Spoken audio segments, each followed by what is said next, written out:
Imaginez un monstre tapi dans la pénombre, prêt à se jeter sur vous et aussi rapide qu'une ombre. Ce monstre, c'est le Night Stalker.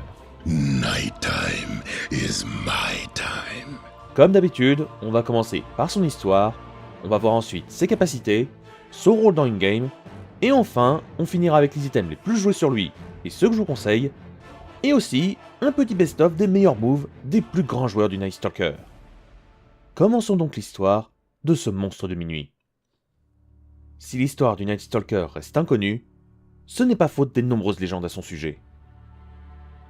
Dans les mythes de toutes les ethnies et cultures, il existe des contes parlant d'une époque terrible, avant le jour et la lumière du soleil, quand la nuit régnait en maîtresse et que le monde était recouvert par les créatures de l'ombre. Des créatures telles que Balanar le Night Stalker. Il est dit qu'à l'aube du premier jour, toutes les créatures de la nuit périrent. Toutes, voyez-vous, sauf une. L'incarnation du mal, Night Stalker, se délecte de ses actes maléfiques. C'est à lui qu'on doit la création et l'incarnation même des terreurs nocturnes, le croque-mitaine. Et tant qu'il y aura des jeunes enfants, c'est ce fantôme qu'on invoquera pour les terrifier. Il prend plaisir à endosser ce rôle, et ses mises en scène ne sont pas inoffensives. Il s'empare bel et bien des imprudents, des sans défense, des gens qui s'éloignent des chemins éclairés ou qui ignorent les avertissements de leur communauté.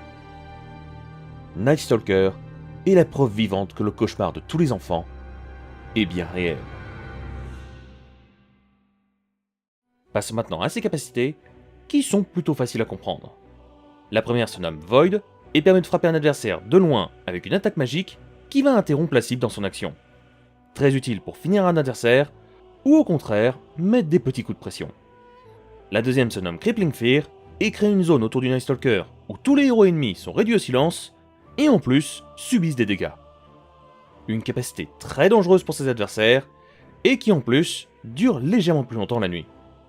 Une capacité qui peut être améliorée avec l'Aghanim Scepter pour la transformer en une version améliorée de Void. Mais bon, beaucoup moins intéressant sachant qu'on perd le silence et qu'en plus elle n'a aucun bonus la nuit. Et vu qu'on en parle, ça tombe bien, sa troisième capacité s'appelle Hunter in the Night, qui est une capacité passive qui booste la vitesse d'attaque et de déplacement du Night Stalker, le transformant en un véritable monstre assoiffé de sang. Mais que la nuit. Une capacité qui peut être améliorée avec l'Aghanim Shard, lui permettant de tuer d'un seul coup n'importe quel creep classique. Et comment faire quand la nuit vient de se terminer? Eh bien c'est simple, on active sa quatrième capacité qui s'appelle Dark Ascension, qui provoque une nuit temporaire. Le Night Stalker se met à voler, voire beaucoup plus loin, et fait des dégâts bonus. Voyons voir maintenant comment le jouer correctement. Parce que la strat d'attendre la nuit et de foncer dans le tas, spoiler, ça marche pas. Le Night Stalker est un héros axé sur la force.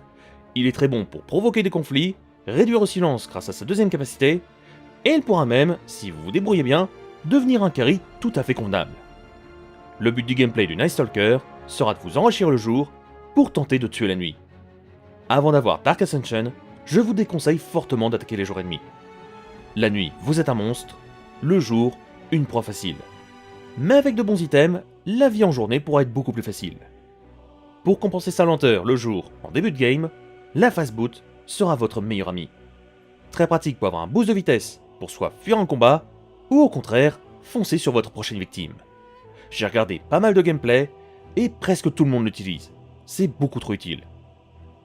En deuxième item qui est très conseillé, j'en ai déjà parlé dans une autre vidéo, et c'est le Blink Dagger. Comme pour la fast boot, cet item pourra vous sortir des pires situations, ou au contraire, vous permettra de vous rapprocher d'un seul coup de votre prochaine victime, qui n'aura rien vu venir. Deux items pour améliorer la vitesse du Night Stalker, qui sont vraiment beaucoup trop pratiques en début, et même en mid-game. Le troisième item servira surtout pour tuer une cible. Vous venez de vous rapprocher d'une cible avec Blink Dagger, mais celui-ci arrive à vous distancer. Dans ce cas, le harpon sera votre meilleur ami.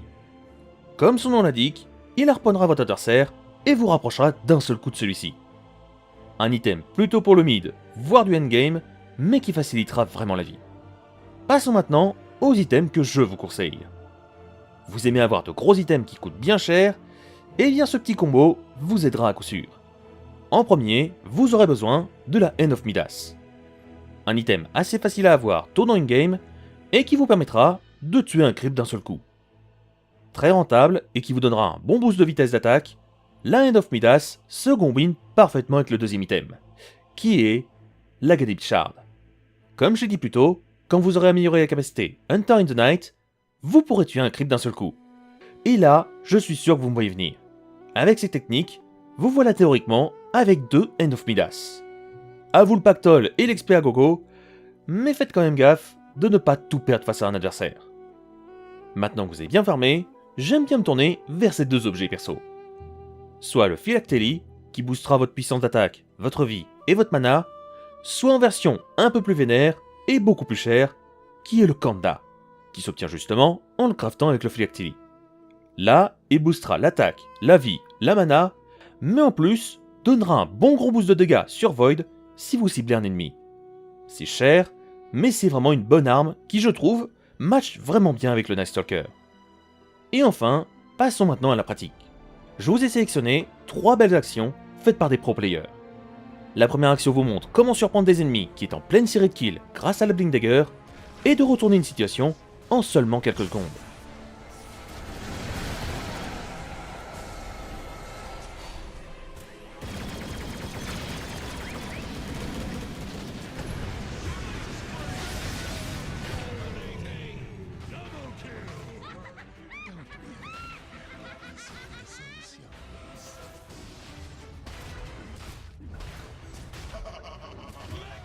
Y a pas à dire, quand un Night Stalker est dans une partie, évitez de vous balader avec peu de PV. Sinon, vous allez finir en casse-croûte. Pour cette deuxième action, on va voir 3 ennemis qui pensaient se faire un pauvre Night Stalker de jour, et qui avaient oublié tout simplement qu'il ne faut surtout pas sous-estimer sa capacité de silence.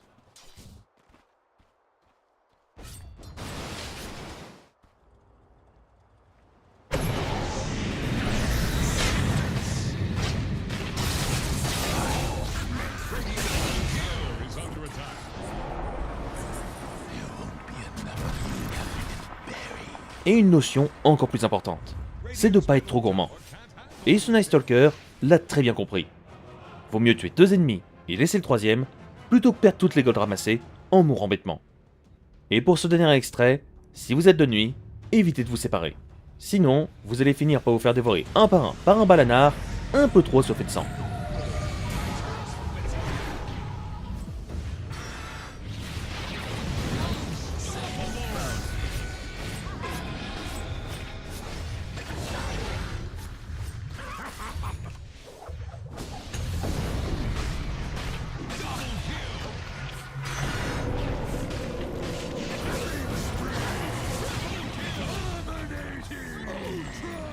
Comme quoi, un héros bien maîtrisé vous obligera à jouer en équipe si vous voulez le contrer efficacement.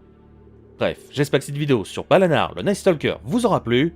N'hésitez pas à vous abonner si vous voulez me remercier, liker et partager si vous êtes des fans goldés. Et quant à moi, je vous laisse, et on se retrouve dans quelques jours pour parler d'une machine tueuse d'hommes qui va affronter un personnage de DC Comics. A la prochaine tout le monde!